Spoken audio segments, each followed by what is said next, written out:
বাংলাদেশ আমার ওয়াইফকে দিয়ে অর্ডার করছি, কুমিল্লা তিতাস।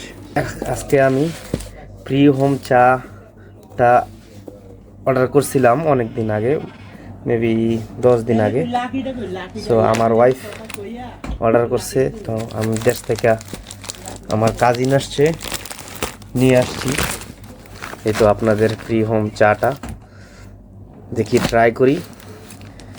অবশ্যই আমি আমার ফিডব্যাক ভিডিওটা দেব আপনাদেরকে। সো যে প্রি হোম ডায়েট 2.0 এটা আমি এখন চার মতন প্রতিদিন সকালে খালি পেটে এমনকি রাত্রে চেষ্টা করব। দেখি এটার ফিডব্যাক কি, অবশ্যই আপনাদেরকে ভিডিও আবার পাঠিয়ে আমার ফিডব্যাকটা জানাবো। ধন্যবাদ।